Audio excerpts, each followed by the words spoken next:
Bon, faut qu'on parle. Et une prise barcelonaise de plus pour Paris. Aujourd'hui, petit point mercato, on va parler de la rumeur qui n'est même plus une rumeur, qui est presque bientôt une officialisation. L'arrivée du jeune Pedro Fernandez, dit Dolo, en provenance du FC Barcelone. Et ça fait toujours plaisir, évidemment, de shipper des joueurs à cette équipe, de les voler comme il se doit, parce que ce Dro Fernandez, qui est annoncé comme un futur crack, pas seulement un bon joueur, mais vraiment un crack. Figurez-vous qu'il ne va coûter que 6 millions. En effet, c'est le prix de sa clause. Pour vous donner une idée très simple, vous voyez qui est Gabriel Moscardo, un jeune joueur brésilien qui n'a quasiment absolument jamais joué chez nous, qui est actuellement en prêt au SC Braga, qui était avant en prêt à Reims, donc on n'est pas complètement sur un crack, vu l'appétence des grands clubs à le recruter, c'est-à-dire le néant. Eh ben, il nous a coûté 20 millions quand même. On se souvient également, évidemment, de Xavi Simons, qui était arrivé, lui, libre au PSG, mais qui n'a absolument jamais intégré l'équipe. Alors attention, à l'époque, le projet était différent. On était sur les Los Angeles Lakers. Il fallait accumuler le maximum de stars pour avoir au niveau marketing la plus belle équipe et la plus clinquante. Donc là, c'est sûr que Xavi Simons, il avait du mal à s'intégrer. Après toute la fin de son contrat chez nous, ça a été n'importe quoi, mais c'est pas grave. Paris est quand même retombé sur ses pieds avec un beau transfert à Leipzig. Donc imaginez-vous qu'un mec réputé comme étant un des futurs plus grands footballeurs, Fernandez,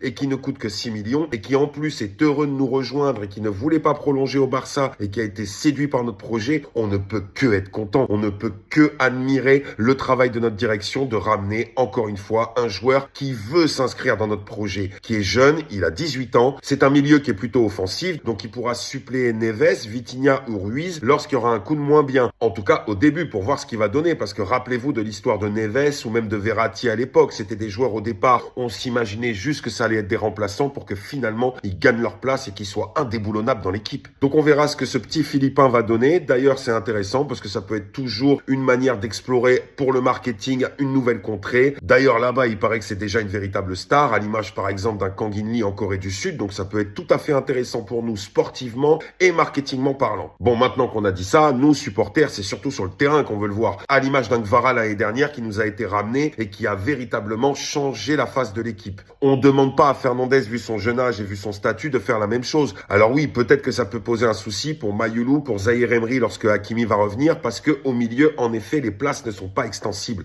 On a confiance, c'est quand même un coach qui donne énormément sa chance aux jeunes. Et ça, c'est vraiment quelque chose qui a changé dans notre projet et nous, supporters, on aime ça. Bref, ce soir, on se met en mode Maroc-Sénégal, on en parle demain. Parisiens, Parisiennes, on est ensemble. Partagez, likez, abonnez-vous. Forza Paris et Forza les jeunes craquitos.